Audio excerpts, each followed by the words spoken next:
Tom Hutchings doesn't remember anything about the day of July 18th, the day of the accident.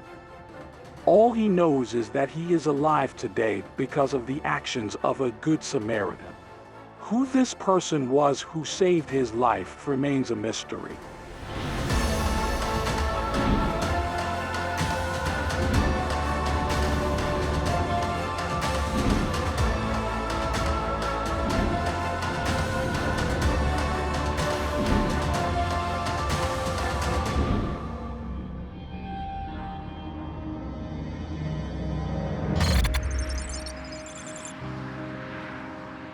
I was running late, going to the gym, and I was late and I was in a rush.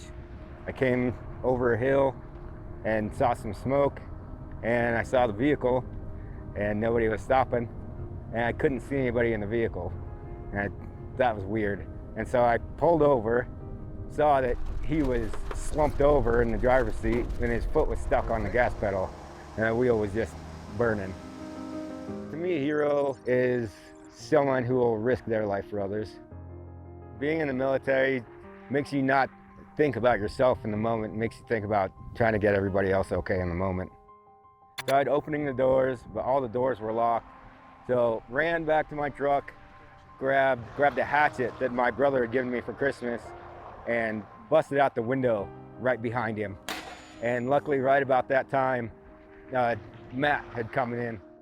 I was on my way northbound, picked my son, just kind of a somber day. It's a day that one of my friends passed from the Marine Corps. I noticed that there was a car crashed into the lane divider there and it looked like it was on fire, and I wasn't 100% sure. I was going too fast to stop right away with cars behind me, so I had to take the exit over here off of Van de High and go around the roundabout. And I got off on the other side heading southbound.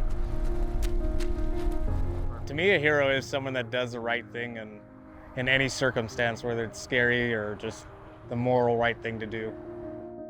I think the military definitely prepared me to react, really just the decision-making process.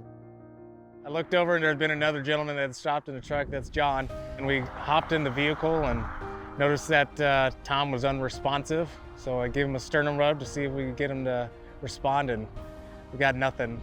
Unbuckled the seatbelt, shut the vehicle down, then started trying to pull him out. Man, it was real difficult. We were able to get him out. Luckily, you know, John being a military guy as well, we knew how to do CPR. Started compressions on him, and then John took over.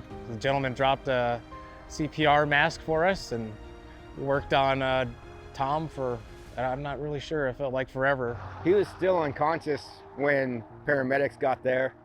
Once he got in the ambulance, I was just hoping that he was gonna make it, honestly. It looked pretty bad.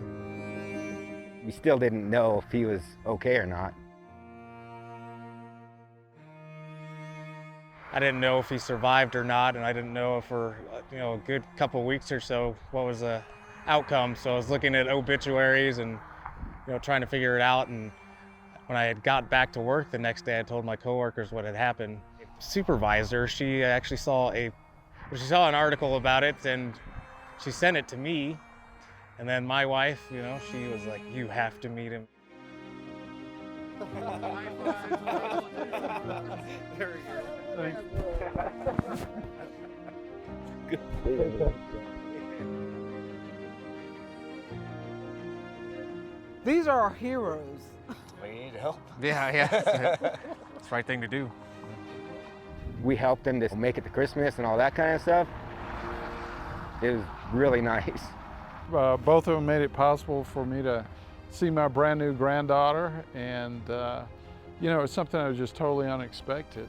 After going through all this, between John, Tom, and Lynn, it's like having another family now. I could sense that we are very similar, and especially just military background and stuff like that. And we just had a connection, and we just became really good friends. We hope to get out and do some mountain biking when the weather gets better here. When someone's in need, stop and help, because it means a lot. A hero is someone that does the right thing regardless.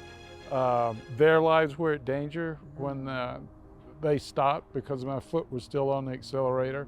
So at any minute it could have gotten loose and driven over these guys. They have families too, and they chose to save my life.